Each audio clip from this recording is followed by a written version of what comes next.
తెలంగాణలో ఇంటర్ విద్యా విధానం ఎత్తివేనున్నారా? ఈ మేరకు రాష్ట్ర ప్రభుత్వం త్వరలోనే నిర్ణయం తీసుకోబోతుందా అంటే అవునని సమాధానం వస్తుంది. దేశవ్యాప్తంగా ప్రస్తుతం అమలవుతున్న విద్యా విధానం స్థానంలో మార్పులు చేర్పులతో కేంద్రం 2020లో కొత్త విద్యా విధానం తీసుకొచ్చింది. మెజారిటీ రాష్ట్రాలు కొత్త విద్యా విధానం అమలు చేస్తుండగా తెలంగాణ సహా 7 రాష్ట్రాలు మాత్రమే అమలు చేయడం లేదు.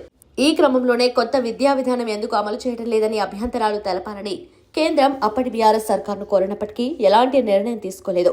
కానీ ప్రస్తుత ప్రభుత్వం కొత్త విద్యా విధానం అమలుపై చర్చిస్తున్నట్లు తెలుస్తోంది. ప్రస్తుతం రాష్ట్రంలో అమలవుతున్న 5+2+3+2 విద్యా విధానం అమల్లో ఉంది.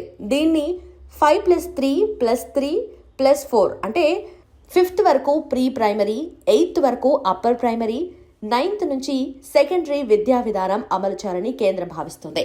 మొదటి 5 ఏళ్లు అంగన్వాడీ, ప్రీ స్కూల్ 3 ఏళ్లు 1-2 తరగతులు ఉంటాయి. తర్వాతి 3 ఏళ్లు 3, 4, 5 తరగతులు, అనంతరం 3 ఏళ్లు 6, 7, 8 క్లాసులు ఉంటాయి. చివరి 4 ఏళ్లు 9, 10, 11, 12 తరగతులు ఉంటాయి.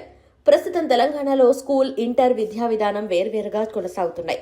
కేంద్రం తీసుకొచ్చిన కొత్త విధానం అమలు చేస్తే ఇంటర్ ప్రత్యేకంగా ఉండదు. పైగా సర్కార్పై అదనపు భారం తగ్గడంతో పాటు డ్రాప్అవుట్స్ తగ్గుతాయని ప్రభుత్వం భావిస్తుండటంతో త్వరలోనే కొత్త విద్యా విధానం అమల్లోకి రానున్నట్లు సమాచారం.